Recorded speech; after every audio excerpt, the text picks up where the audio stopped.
பிறப்புக்கும் எல்லா உயிர்க்கும்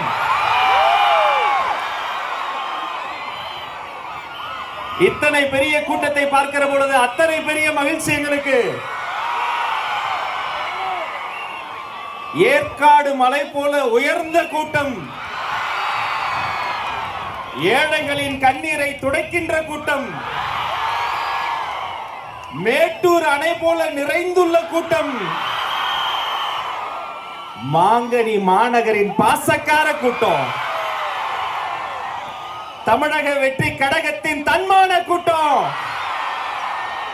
தமிழகத்தின் வருங்கால முதல்வர் தளபதியின் கூட்டம். இந்த அரங்கின் 2 பக்கமும் 4 மருத்துவ முகாம் ஏற்பாடு செய்யப்பட்டிருக்கு. திரும்பிய திசையெல்லாம் தண்ணீர் வசதி இருக்கு.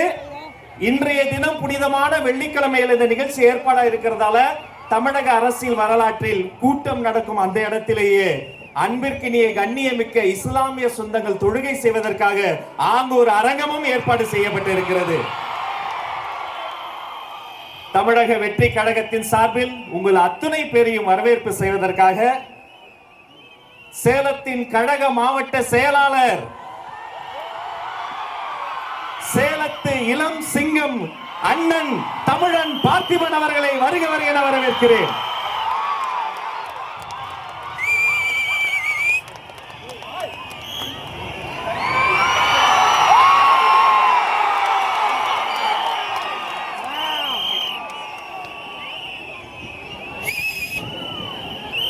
முப்பது ஆண்டு காலமாக தளபதியின் ஒத்த முகத்திற்காக தன் ரத்தத்தையும் வேர்வையையும் உழைப்பையும் சிந்தி இந்த தமிழக வெற்றி கழகம் உருவாக காரணமாக இருந்த மக்கள் இயக்க நிர்வாகிகளே, உங்களை வருகிறேன்.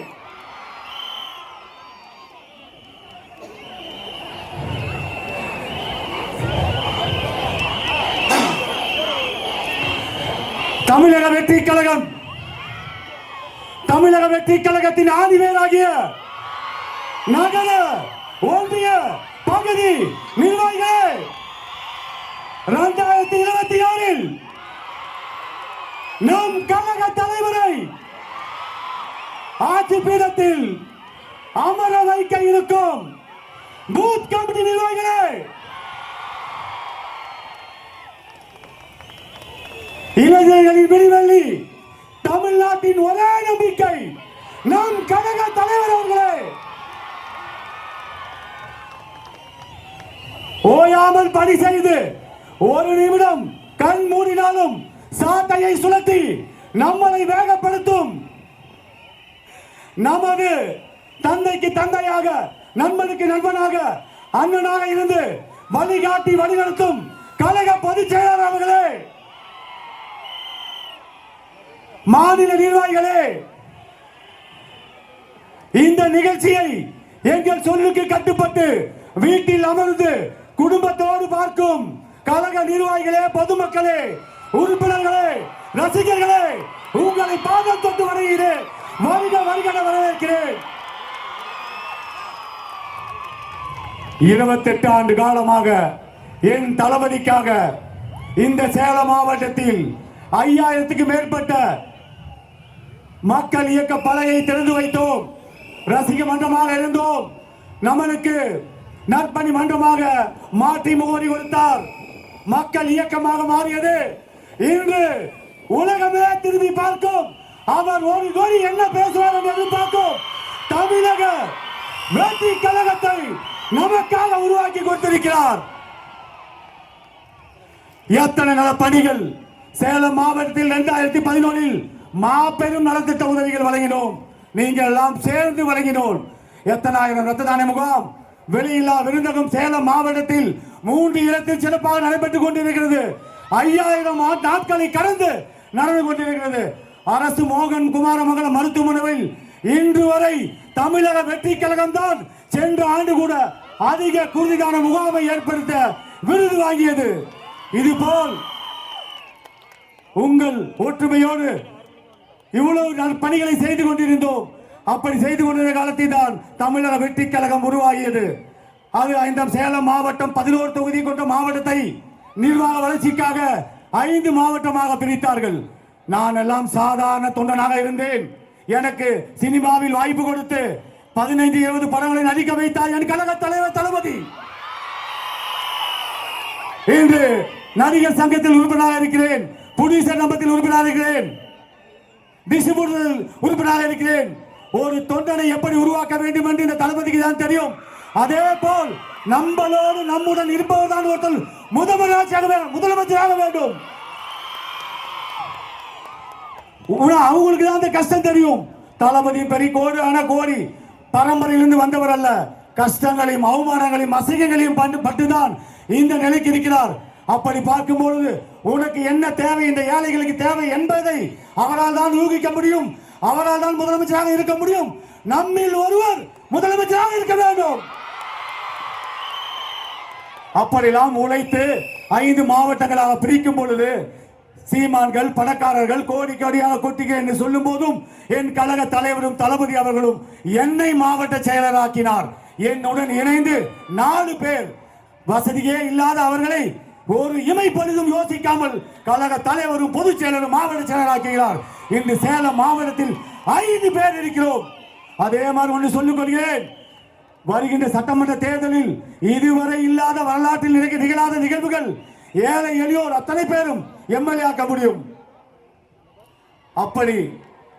அப்படிதான் உருவாகியது சேலம் மாவட்டத்தில் இந்த தமிழக வெற்றி கழகம். எவ்வளவு உதவிகள், எத்தனை கைம்பெண்களுக்கு தையல் மிஷின்கள், எத்தனை நலத்திட்ட உதவிகள். நன்றி. காலதாமதம் இல்ல அண்ணவர் அவர் தளபதிக்கே சிக்னல் காட்டுறவரு. எனக்கு சிக்னல் காட்டணும் பயந்துட்டேன். எத்தனை உழைப்புகள் உங்க எல்லாத்துக்குமே தெரியும். ஒவ்வொரு இடத்துலயும் ஒரு மண்டத்தை திறக்கும் போது எத்தனை பிரச்சனைகள் அந்த காலத்துல. இப்பயாவது 4-வே ட்ராக் இருக்கு, ரோடு இருக்கு. இந்த 5000 மண்டங்கள் திறக்கத்துக்குள்ளையும் என் மக்கள் இயக்கத்தை நிர்வாகிகள் எவ்வளவு பேர் கஷ்டப்பட்டிருக்கான். இன்னைக்கு சொல்றாங்க பத்தியா, அரசியல் உங்களுக்கு என்ன தெரியும் சொல்றாங்களே. இன்னைக்கு சொல்லுகிறேன், இந்த 30 ஆண்டு காலமாக இந்த 5000 மண்டத்தை திறந்து விட்டு ஒரு மண்டம் திறக்க வேண்டும் என்றால் ஒரு இடத்துல திறக்கனா எதிர்கட்சி ஆளுங்கட்சி அத்தனை பேர்த்துக்கிட்டையும் பிரச்சனை பண்ண அந்த மண்டத்தோடு தான். 30 ஆண்டு காலமாக ஆளும் கட்சியும் பார்த்து விட்டோம், எதிர்கட்சியும் பார்த்து விட்டோம். இன்று எதிர்கட்சியாக இருக்கிறோம். 2026 முதலமைச்சராகுவோர். கழக தோழர்களே, உங்களுக்கெல்லாம் ஒன்றே ஒரு சொல்லிக் கொள்கிறேன், உங்களிடம் இருக்கும் தாழ்வு மனப்பானை தூக்கி எறியுங்கள். எந்த வகையிலும் மாற்று கட்சியை சேர்ந்த ஒன்றிய நகர பகுதி செயலாளர்களை விட நீ கீழே இருக்கவன் இல்ல, அவர்களை விட நீ மேலே இருப்பவன்.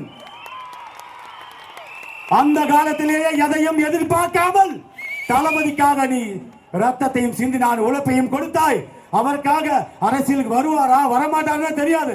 அவர் ஒத்த முகத்துக்காக தான் நீ அவ்வளவு செஞ்ச. இன்னைக்குதான் அரசியல் வந்திருக்காரு, எதிர்பார்த்து செஞ்சியோ? அப்படி பார்க்கும்போது நீ பக்கத்து வீட்டில் ஒரு வார்டு கவுன்சிலர் பார்த்தாவே எவ்வளவு சந்தோஷப்படுற. வருங்காலத்தில் நீங்க இருக்க அத்தனை பேரும் அரசு அதிகாரத்தை பகிர்ந்து கொடுப்போம். தளபதி முதலமைச்சர் ஆவார். உங்கள் எல்லாத்துக்கும் சொல்றேன், உழைச்சவர் அத்தனை பேரும் அரசு அதிகாரத்தை பகிர்ந்து கொடுப்போம். அதே மாதிரி ஒன்னே ஒன்று சொல்லிக்கிறேன், 234 தொகுதியிலும் தளபதி மூளை முடுக்கெல்லாம் வர வேண்டும் என்றால் நமது ஆட்சி நடக்க வேண்டும். காவல்துறையினர் இப்ப பாருங்க எவ்வளவு டிமாண்ட், 51 கண்டிஷன் போடுறாங்க. இந்த கண்டிஷன் ஆளுங்கட்சிக்கு போறதுக்கு திறமை இருக்காங்க, சொல்லுங்க பார்க்கலாம். ஆளும் கட்சி மாநாட்டில் கூட இத்தனை ஆம்புலன்ஸ் வண்டி இல்ல, இத்தனை மருத்துவர் இல்ல, டாய்லெட் பாத்ரூம் குடிநீர் அவ்வளவு ஏற்பாடு பண்ணிருக்கோம். எல்லா கட்சிக்கும் முன் உதாரணமா செஞ்சிருக்கோம். நன்றி, வணக்கம். நன்றி. வரவேற்புரையே இவ்வளவு வேகமா இருந்தா நிறைய பேர் நிறைய கனவு காண்றாங்க. வேலையே செய்ய வந்தவங்க எல்லாம் நிறைய பேர் நீங்க போடுற இந்த 1000, 2000, 5000 கணக்கையெல்லாம் மக்கள் வாங்கி அவங்க பணம் உள்ள வச்சுக்கிட்டு 5 ரூபா விசிலுக்கு ஓட்ட போட்டு கோடிக்கணக்கான வாக்குகளை கொடுக்க போறாங்க. இந்த தருணம் அந்த தருணம் தர்மத்தாயின் தவப்புதல்வன் மாங்கனி மாநகருக்கு உங்கள் இதயக்கனி வருகிறார். கோட்டை மாரியம்மன் ஆசி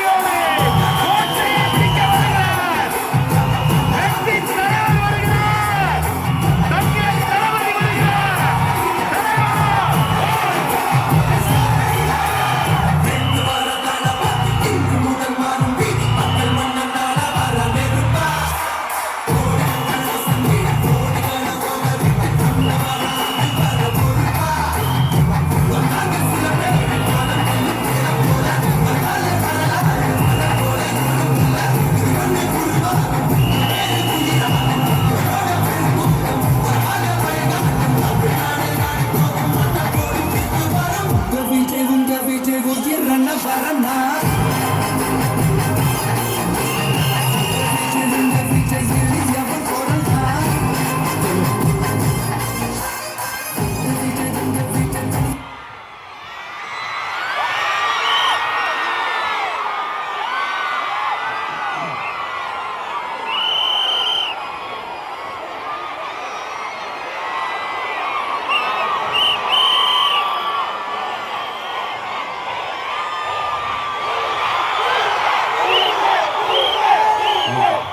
Thank you.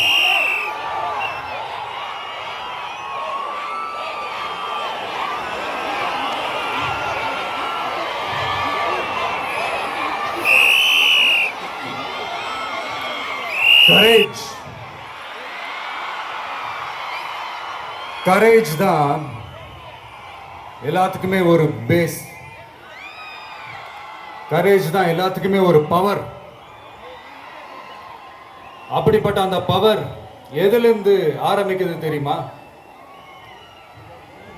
நம்மளை அண்டர் எஸ்டிமேட் பண்ற நேரத்தில், நம்மளை ஒரு ஏளனமா பார்க்குற நேரத்தில், நம்ம யாருன்னு ப்ரூவ் பண்ணி காட்டணும்னு ஒன்று தோணும். நம்ம யாருன்னு காட்டணும்னு ஒரு உத்வேகம் ஒன்று வரும். அப்படி ப்ரூவ் பண்ற அந்த பாயிண்ட் எதுலேருந்து ஸ்டார்ட் ஆகுது தெரியுமா? எந்த விஷயத்துல நம்மளை கிண்டலும் கேலியுமா பேசுறாங்களோ அதே விஷயத்தை வச்சு நம்ம அது ஒரு பாசிட்டிவா மாத்துறதுன்னு ஒன்று இருக்குல்ல, அதே விஷயத்தை வச்சு நம்ம அது ஒரு ஃபயரா மாத்துறதுன்னு ஒன்று இருக்குல்ல, அங்கிருந்து தான் அந்த பவரே ஸ்டார்ட் ஆகுது. அப்படிப்பட்ட அந்த உண்மையான அந்த பவரை சொல்ற அந்த பாயிண்ட்ல இருந்து ஆரம்பிக்கலாமா? ஏ விஜய், வீட்டை விட்டு வெளியே வா. ஏ விஜய், பனையூர் விட்டு வெளியே வா அப்படின்னு சொல்றவங்களுக்கு என் வீடு எதுன்னு தெரியுமா? முதல்ல என் வீடு எங்க இருக்குனாவது தெரியுமா? என சீண்டி பார்க்கறதா நினைச்சு கிண்டலும் கேலியுமா பேசுறவங்களுக்கு நான் சொல்றேன், இந்த தமிழ்நாடு தமிழ்நாடுன்னு சொல்றாங்களே அது மத்தவங்களுக்கு வேணா ஸ்டேட்டா இருக்கலாம், ஆனா என்ன பொறுத்த வரைக்கும் என் தாய் நாடான தமிழ்நாடு தான் என் வீடு.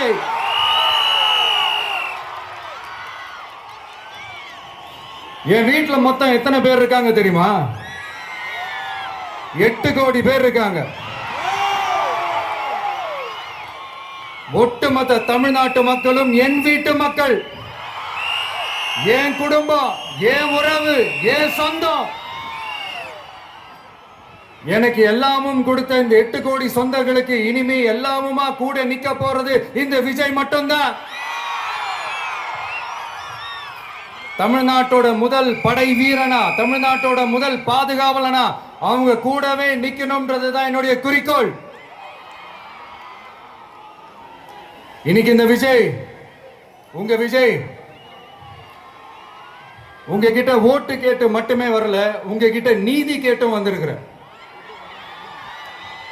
ஆக்சுவலா உங்களுக்காக நீதி கேட்கறதுக்காக தான் நான் அரசியலுக்கே வந்தேன். ஆனா இன்னைக்கு நான் உங்ககிட்ட நீதி கேட்கறதுக்காக வந்திருக்கிறேன். இந்த விஜய் என்னங்க தப்பு பண்ணா? தன்னை நேசிச்ச தன்னுடைய மக்களுக்காக அரசியலுக்கு வந்தான், அது ஒரு தப்பா?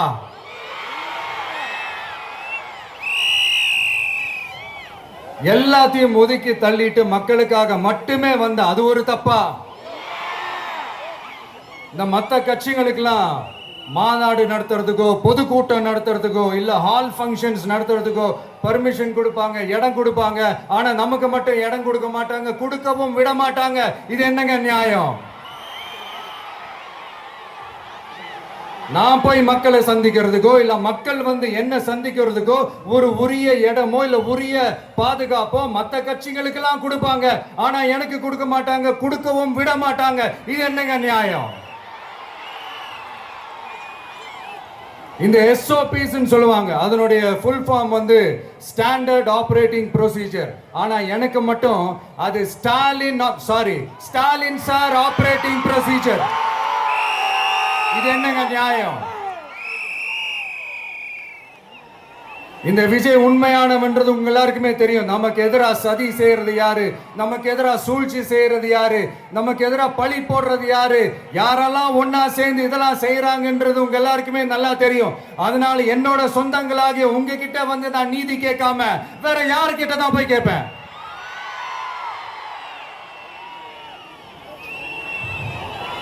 செல்ஃபே எடுக்காத ஒரு கூட்டணி கணக்கு, செல்ஃபே எடுக்காத ஒரு அறத பழைய அரித்மெட்டிக் கணக்கு, இதெல்லாம் வேலைக்கே ஆகாது. ஆணித்தரமா அடிச்சு சொல்றேன். அப்புறம் இந்த காசு கொடுத்து ஓட்டு வாங்கிடலாம்னு கனவு காண்றாங்கல்ல, அதுவும் இந்த விஜய் வந்ததுக்கு அப்புறம் நடக்கவே நடக்காது. இந்த வண்டி வண்டியா கொண்டாந்து குட்டுவாங்க. 1000, 2000, 3000, 4000, 5000 சாமி மேல சத்தியெல்லாம் வாங்குவாங்க. அப்படிதான் இத்தனை வருஷமா உங்களை ஏமாத்தி இருக்கிறாங்க. வாங்கிக்கங்க, சந்தோஷமா வாங்கிக்கங்க. எல்லாம் உங்க பணம் தான். வாங்கிக்கிட்டு அவங்க காதிலே விசில ஊதி அனுப்புங்க. எப்படி? அவங்க செவிலே விசில ஊதி அனுப்புங்க.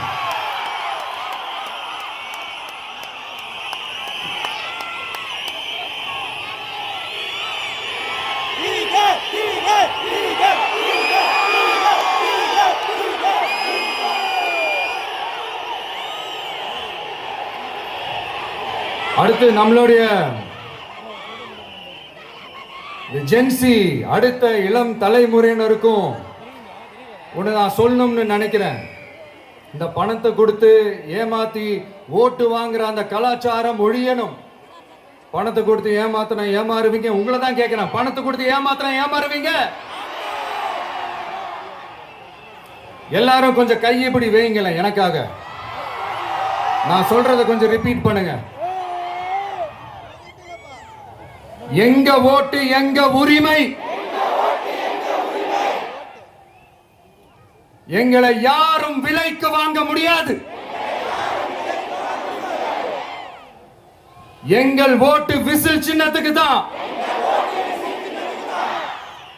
வேற யாரையும் நம்பி ஏமாற மாட்டோம். தேங்க்யூ. கேட்டுச்சா சார்? இனிமே நீங்க கொள்ளடிச்சு வச்சிருக்கிற பணம் எல்லாம் வேஸ்டா போகுது. குப்பையில தான் தூக்கி போடணும். உங்களுடைய இந்த ஊழல் ஆட்சியும் மக்கள் குப்பையில தான் தூக்கி போட போறாங்க. அடுத்து ஒவ்வொரு வீட்டில் இருக்கிற என்னுடைய குட்டி நண்பா நண்பீஸுக்கும் ஒன்னு சொல்லணும்னு நினைக்கிறேன். வீட்டில் டிவியில உட்கார்ந்து இந்த பிரச்சார மீட்டிங்லாம் பார்த்துட்டு இருப்பீங்க. உங்களையும் உங்களுடைய ஃபியூச்சரையும் மைண்ட்ல வச்சுக்கிட்டு தான் நாம அரசியலுக்கே வந்திருக்கிறோம். அதனால எனக்காக நீங்க ஒன்று செய்யணும். தொடர்ந்து செஞ்சுக்கிட்டு தான் இருக்கிறீங்க. நான் நிறைய கியூட்டான வீடியோஸ்லாம் நான் பார்க்குறேன். லைக் உங்க அம்மா அப்பா கிட்ட மைக்கை நீட்டி யாருக்கு ஓட்டு போடுவீங்கன்னு கேட்டா பின்னாடி இருந்த அந்த பையன், அம்மா விஜய்னு சொல்லுமா, அப்பா விஜய்னு சொல்லுப்பா அப்படின்னு நிறைய அந்த கியூட்டான வீடியோஸ்லாம் பார்க்குறேன். அதை தொடர்ந்து தயவு செஞ்சு அதை தொடர்ந்து கண்டினியூ பண்ணுங்க. உங்க வீட்டில் இருக்கிற உங்களுடைய அப்பா அம்மா தாத்தா பாட்டி பெரியப்பா பெரியப்பா சித்தி சித்தப்பா அத்தை மாமா ஓட்டு போடுற வயசுல இருக்கிற அண்ணன் அக்கா எல்லாரையும் விசில் சின்னத்துக்கு ஓட்டு போட சொல்லுங்க. விசில் சின்னத்துக்கு ஓட்டு போட வைங்க.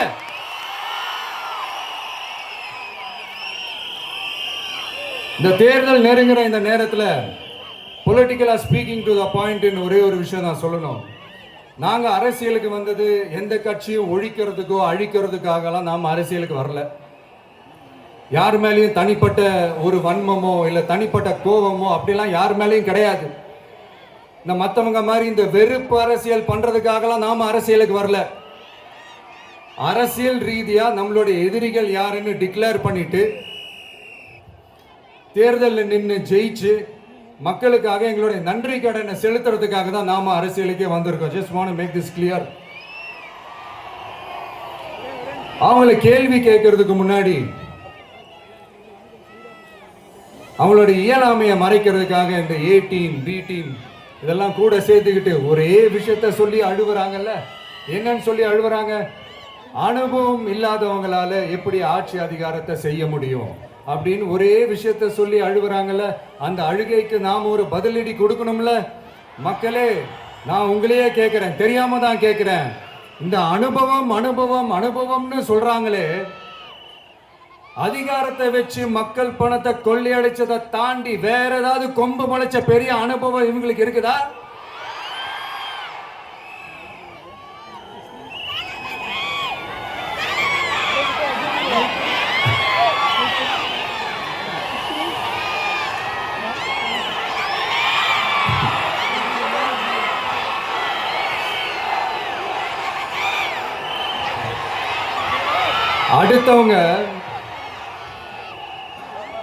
அடுத்தவங்க ஆரம்பிச்ச அரசியல் கட்சியில, அடுத்தவங்களுடைய அட்ரஸ்ல அரசியல்வாதிகளா இருந்துட்டு இருக்கிற இவங்க எல்லாருக்கும் ஒரு சவால். என்ன மாதிரி தனியா, என்ன மாதிரி சொந்தமா ஒரு கட்சி ஆரம்பிச்சு 1% அட்லீஸ்ட் 1% வாக்கு வாங்கி காட்டுற அந்த தில் இருக்குதா, திராணி இருக்குதா? 30 வருஷமா மக்கள் இயக்கமா இருந்து இன்னைக்கு மிகப்பெரிய ஒரு அரசியல் கட்சியா வளர்ந்து இந்த கூட்டணி கட்சிகள் மட்டுமே நம்பி இருக்கிற 75 வருஷ கட்சி, 50 வருஷ கட்சின்னு இன்னைக்கு ஆட்சி அதிகாரத்தில் இருந்துட்டு இருக்கிற இவங்க எல்லாரையும் மீறி இன்னைக்கு களத்துல தனியா நின்னு இந்த 2 வருஷத்துல முதன்மை சக்தியா வளர்ந்து 30% தாண்டி இன்னைக்கு மக்கள் ஆதரவை பெற்றிருக்கிற நமக்கு அனுபவம் இல்லையா? உங்களுடைய அனுபவம் என்னன்னு சொல்லட்டுமா? கட்சி ஆரம்பிச்ச அண்ணாவை மறந்தது, கட்சி ஆரம்பிச்ச எம்ஜிஆர் அவர்களை மறந்தது, கட்சியை வளர்த்த ஜெயலலிதா மேடம் அவங்களை மறந்தது. இவங்க எல்லாரும் சொன்ன விஷயங்கள், பேசின விஷயங்கள், எதையெல்லாம் ஃபாலோ பண்ணணும்னு சொன்ன விஷயங்கள் எல்லாத்தையும் மறந்தது. இவங்களுக்கு நமக்கு அனுபவம் இல்லையா? நமக்கு அனுபவம் இல்லதான். கொள்ளை அடிக்கிறதுலாம் எங்களுக்கு அனுபவம் இல்லதான். அதெல்லாம் எங்களுக்கு சுட்டு போட்டாலும் வராது. இந்த கொள்கையை பேருக்கு மட்டும் வச்சுக்கிட்டு நேரடியா சரண்டர் ஆகிறது, மறைமுகமா சரண்டர் ஆகிறது, இந்த மாதிரி அனுபவம் நமக்கு இல்லதான். அதுவும் நமக்கு சுட்டு போட்டாலும் வராது. மக்களை நேசிக்கிற நல்ல குணம் இருந்தா போதும்யா. நல்ல சூப்பரான ஒரு நல்லாட்சி கொடுக்கலாம்.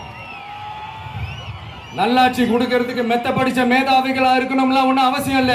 காமராஜர் அவர்கள் மாதிரியோ, எம்ஜிஆர் அவர்கள் மாதிரியோ மக்கள் சக்தியின் துணையால, மக்கள் மேல அக்கறையா இருக்கக்கூடிய நல்ல அதிகாரிகளின் துணையால சூப்பரான ஒரு நல்லாட்சி என்னால கொடுக்க முடியும். செஞ்சு காட்டுறேன்.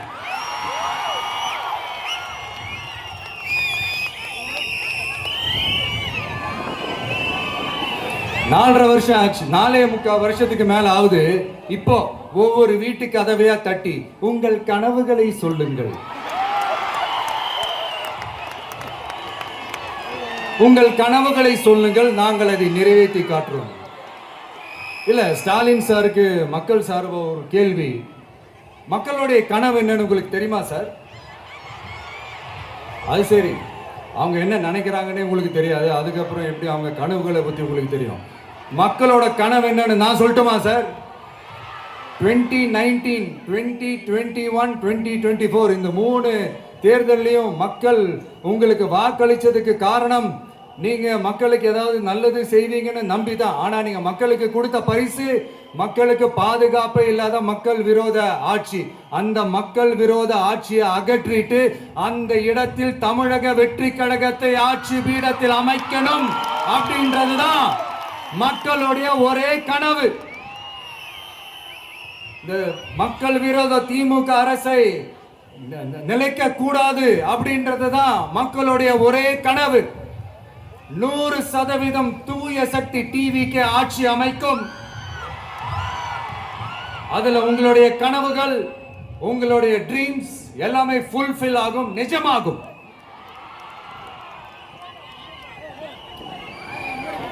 தமிழ்நாடு எப்பவுமே டெல்லிக்கு அவுட் ஆஃப் கண்ட்ரோல், அப்படின்ட்டு ஸ்டாலின் சார் அடிக்கடி சொல்லுவாங்க. ஸ்டாலின் சார் எது எதுலலாம் அவுட் ஆஃப் கண்ட்ரோல்னு இப்ப நான் கொஞ்சம் சொல்லட்டுமா? முதல்ல சட்டம் ஒழுங்கெல்லாம் அவுட் ஆஃப் கண்ட்ரோல், பெண்கள் பாதுகாப்புல அவுட் ஆஃப் கண்ட்ரோல், இளைஞர்கள் வேலை வாய்ப்புல அவுட் ஆஃப் கண்ட்ரோல், மொத்தத்தில் அவரோட ஆட்சியே ஒரு அவுட் ஆஃப் கண்ட்ரோல். இந்த வருஷம் பிகினிங்ல சட்டசபையில பேசும்போது சொல்றாங்க, மக்கள் எல்லாரும் ரொம்ப மகிழ்ச்சியா இருக்கிறாங்க, அதனால நானும் ரொம்ப மகிழ்ச்சியா இருக்கிறேன் அப்படின்ட்டு. மக்கள் சந்தோஷமா இருக்கிறத பார்க்கறது கூட ஒரு சந்தோஷம் தான் சார், அது யாரும் இல்லைன்னு சொல்லல. அப்படி உண்மையிலேயே மக்கள் உண்மையிலேயே சந்தோஷமா இருக்கிறாங்க அப்படின்னா ஏன் சார் விவசாயிகள் போராட்டம் நடக்குது? ஏன் சார் மீனவர்கள் போராட்டம் நடக்குது? ஏன் தொழிலாளர்கள் போராட்டம் நடக்குது? தூய்மை பணியாளர்கள் போராட்டம் ஏன் நடக்குது? அங்கன்வாடி ஊழியர்கள் போராட்டம், செவிலியர்கள் போராட்டம், மருத்துவர்கள் போராட்டம், மாற்றுத்திறனாளிகள் போராட்டம், அரசு ஊழியர்கள் போராட்டம், ஆசிரியர்கள் போராட்டம், இடைநிலை ஆசிரியர்கள் போராட்டம், பகுதி நேர ஆசிரியர்கள் போராட்டம். இதெல்லாம் உங்க ஆட்சியில மக்கள் மகிழ்ச்சியா இருக்காங்கன்றதுக்காக நடக்கிற போராட்டமா சார்? எனக்கு தெரிஞ்சு மக்கள் சந்தோஷமா இருக்கிறாங்கன்னா பொங்கல் வச்சு கொண்டாடுவாங்கன்னு கேள்விப்பட்டிருக்கிறேன். உங்க ஆட்சியில தான் போராட்டம் நடத்தி அவங்களுடைய மகிழ்ச்சியை வெளிப்படுத்துறாங்கன்னு நினைக்கிறேன். இன்னும் தீரவே தீராத பிரச்சனைகள்னா இருக்கிற இடம் பிரச்சனை, பார்க்கிற வேலை பிரச்சனை, பண்ற தொழில் பிரச்சனை, விலைவாசி பிரச்சனை, தண்ணி பிரச்சனை, பஸ் வசதி இல்லைன்ற பிரச்சனை, ரோடு சரி இல்லைன்ற பிரச்சனை, ஆஸ்பத்திரி சரியா இல்லைன்ற பிரச்சனை. இப்படிலாம் ஒரு அடிப்படை விஷயங்களே பிரச்சனையா இருந்தா அப்ப ஆளுங்கட்சின்னு ஒண்ணு எதுக்கு தான் இருக்கிறாங்க அப்படின்னு தானே மனசுல தோணும் மக்களுக்கு. ஆட்சிக்கு வர்றதுக்கு முன்னாடி தான் பொய் பொய்யா அடிச்சு விட்டீங்க, இப்ப ஆட்சியை விட்டு போகும்போது கூட பொய் பொய்யா பேசுறீங்களே சார், என்ன சார் இது? மாத்தி மாத்தி பேசுறதுல நீங்க வேற லெவல் தான் சார். ஆட்சிக்கு வந்த அடுத்த வருஷமே 2022ல 70% வாக்குறுதிகளை நிறைவேற்றிட்டோம்னு சொன்னாங்க.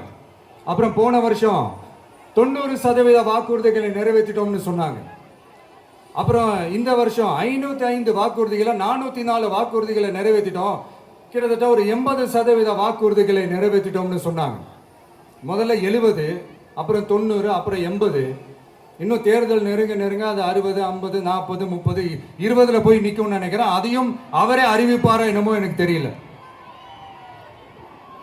முதல்வர் ஸ்டைல்லையே சொல்லணும்னா, பொய்யிலேயே பிறந்து பொய்யிலேயே வளர்ந்த புலவர் பெருமானே, கொஞ்சம் அதை திருத்தி சொல்றேன், புலுகர் பெருமானே,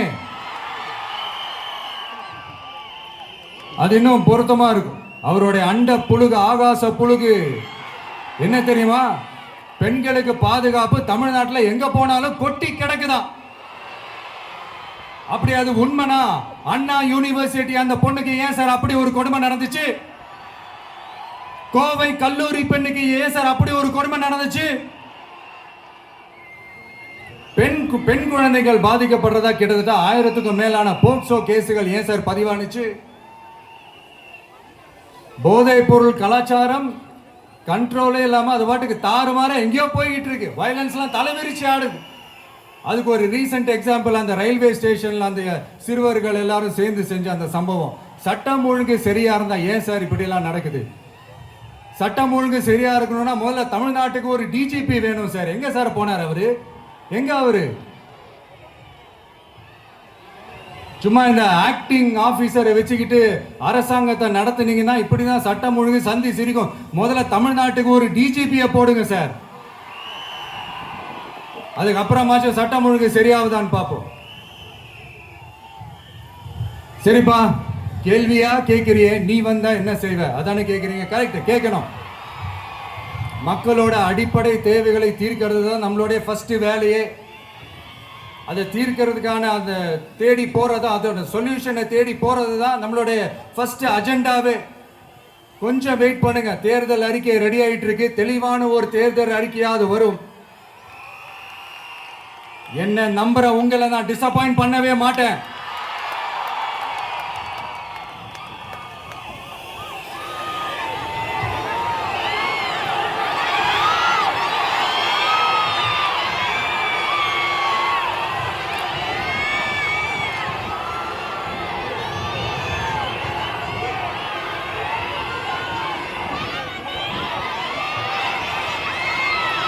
இந்த சும்மா ஆட்சிக்கு வரணுன்றதுக்காக இந்த நடைமுறைக்கு சாத்தியமே இல்லாத இந்த மாதிரி விஷயங்கள் எல்லாம் வாக்குறுதிகள்லாம் நான் என்னைக்குமே கொடுக்கவே மாட்டேன். அதே மாதிரி ஆட்சிக்கு வந்ததுக்கு அப்புறம் கூட அவங்க அது தரல, இவங்க இது தரல அப்படின்லாம் பம்மிக்கிட்டு இல்லாம உங்களுக்காக எந்த எக்ஸ்ட்ரீமுக்கும் போய் நான் போராடவும் தயாரா இருக்கிறேன். அதனால நான் மறுபடியும் இதை நான் ரிப்பீட் பண்றேன். இவ்வளவு நாள் இதை நான் மட்டும் தான் சொல்லிக்கிட்டு இருந்தேன். இப்ப களமே சொல்லுது, 2 பேருக்கு நடுவுல தான் போட்டியே.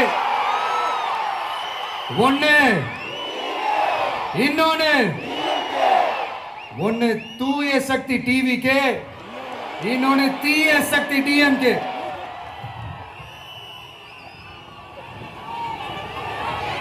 இப்ப நம்ம இந்த எலெக்ஷன் விஷயத்துக்கு வருவோம்.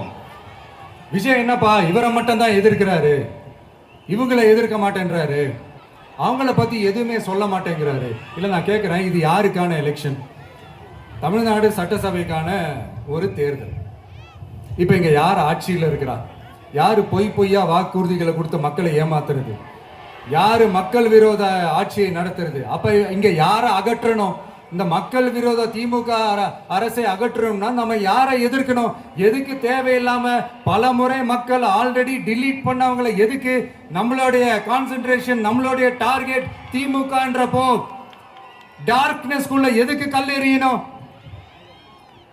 இங்க மக்களை விரும்புற விஜய் வேணுமா, இல்ல மக்கள் விரோத ஆட்சி நடத்துற ஸ்டாலின் சார் வேணுமா? அவ்வளவுதான் இந்த தேர்தலே. இதுக்கு நடுவுல வேற யாருமே கிடையாது. புரியுதுங்களா உங்களுக்கு? என் நெஞ்சில் குடியிருக்கும் சேலம் மக்களே,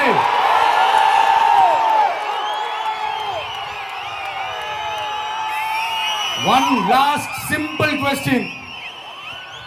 விஜய நம்புறீங்களா, ஸ்டாலின் சார நம்புறீங்களா?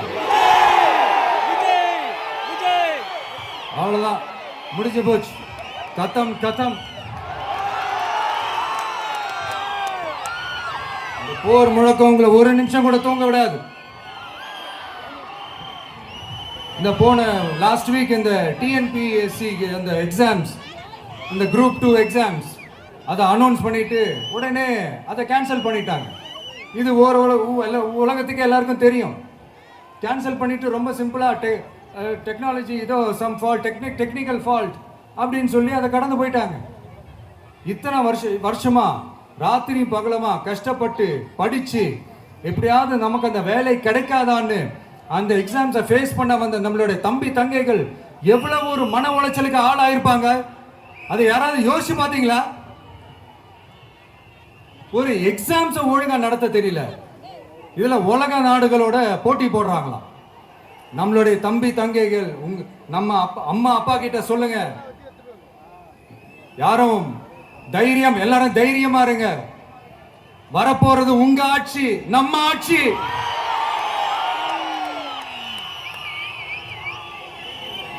அதனால இந்த மாதிரிலாம் எதுவும் நடக்காம சமூக நீதிக்கான ஒரு நல்ல ஆட்சியை அமைப்போம். இளைஞர்களின் வேலை வாய்ப்புகளை மனசுல வச்சுக்கிட்டு டிரான்ஸ்பரண்டா அதுக்கான ஒரு தீர்வை காணுவோம். நான் விக்கிரவாண்டி மாநாட்டில் பேசும்போது ஒரு பொலிட்டிக்கல் பாம் ஒன்னு சொன்னேன், ஞாபகம் இருக்கா? ஆட்சியிலையும் பங்கு, அதிகாரத்திலையும் பங்குன்னு ஒன்னு சொன்னேன். இப்போ அந்த பொலிட்டிக்கல் பாம் எல்லா கூட்டணியிலையும் வெடிச்சுக்கிட்டு இருக்கு, தாறுமாறா வெடிச்சுக்கிட்டு இருக்கு. ஸ்டாலின் சார்லாம் பதறாரு. ஆட்சி அதிகாரத்தில் பங்கெல்லாம் தமிழ்நாட்டில் ஒத்து வராது அப்படின்னு சொல்றாரு. அவங்கள பொறுத்த வரைக்கும் ஜெயிக்கிறதுக்காக மட்டும்தான் கூட்டணி, மற்ற எல்லாத்துக்குமே அவங்க தனி அணி, அவங்க மட்டுமே ஒரே அணி. வெல்வோம் ஒன்றாக, ஆனா வரும் வெல்த் எல்லாம் பார்ப்போம் தனியாக. அந்த வெல்வோம் ஒன்றாக என்றது இதுதான் அந்த சீக்கிரட்டே. புரிய வேண்டியவங்களுக்கு நல்லா புரியும் நினைக்கிறேன். உங்களோட நான் இருக்கேன், நம்மளோட நம்ம மக்கள் இருக்காங்க. இதுக்கு மேல என்ன வேணும்? கான்பிடென்டா இருங்க, நல்லதே நடக்கும், வெற்றி நிச்சயம். மீண்டும் சந்திக்கும் வரை நன்றி, வணக்கம்.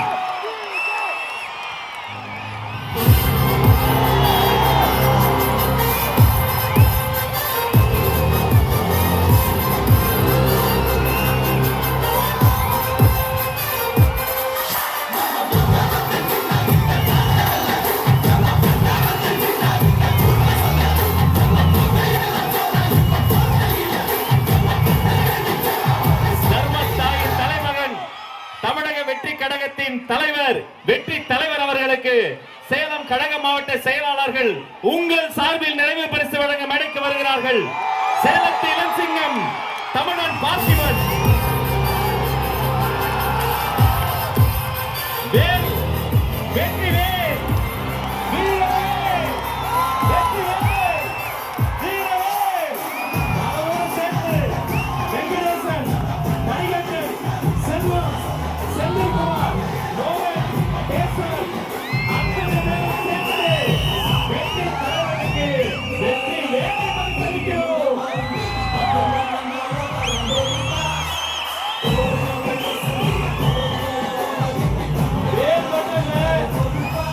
வெற்றி தலைவருக்கு இன்னொரு பரிசு வழங்குறாங்க.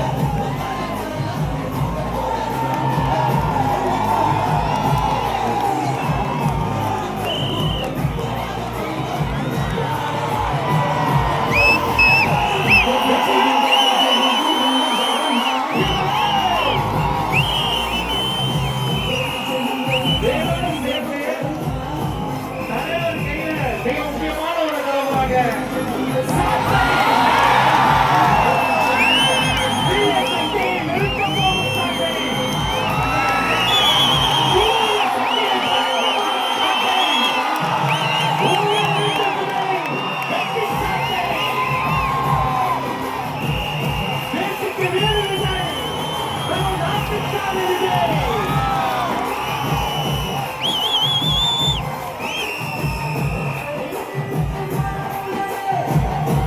இந்த தமிழ்நாட்டு மக்களையும் என் கழக தலைவரையும் காப்பாற்றுவதற்காக இந்த வீரரை ஊழல் சக்திகளை ஓங்கி அடிக்க நீங்கள் விரும்பிய ஊழல் சக்திகளை நிலைநாட்டித் தருவோம். நன்றி. கழக மாவட்ட செயலாளருக்கு நன்றி.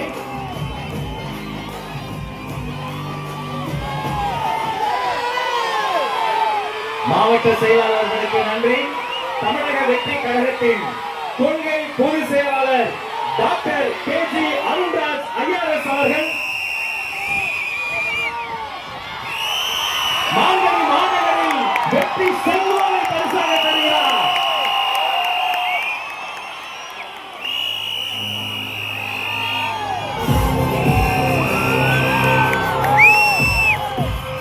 அந்த வெள்ளி செங்கோலோடு சேர்த்து மக்களின் சார்பில் மாங்கனி மாநகரில் மாவட்ட கழக செயலாளர் மக்கள் சார்பில் பொன்னியின் செங்கோலையும் தருகிறார்.